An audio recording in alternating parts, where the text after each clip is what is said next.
Hey everybody, so I'm Jenna, and as promised, I wanted to start the discussion on the diastasis, or some people say diastasis, recti, which is just a fancy word for your abdominal muscles. Those rectus abdominis muscles have separated. Usually, the most popular reason for them to separate is pregnancy, where our bellies, it's kind of amazing that our bellies stretch as much as they do, and that some women don't have this issue. But I know for me, I carry very out, and I'm 5'1", so there's not a lot of room for my baby to go. And so this problem started for me with my very first pregnancy. After I had Lily, my now 2.5-year-old, I had 4 finger width separation. And then after Mira, who's just turned 7 months old, I had 6 finger widths. So that's a lot. It does get worse with each pregnancy, but the good news is that there are easy, simple, holistic ways to help get it better. So the first question is usually, do I have it? And I can talk to you about a very easy test on how you can figure out whether or not you have a diastasis recti. Anything greater than 2 finger widths is something that you need to be working on getting healed. If you just had a baby and it's like 1 or 2 finger widths, then it probably is going to heal on its own.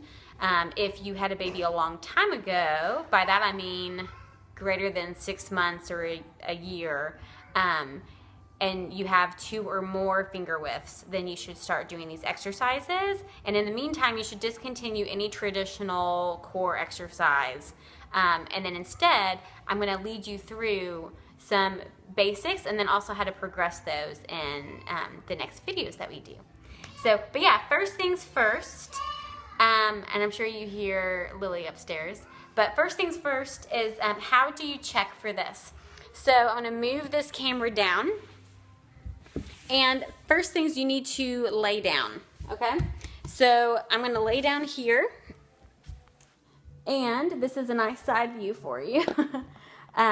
But you're going to want to make sure, let me scoot back. You're going to want to feel with your fingers right, so here's my belly button, and you're going to want to feel right above and do the test once that way. And then here's the belly button, and you're going to feel right below. Okay, and you're going to be judging based on whichever distance is further apart.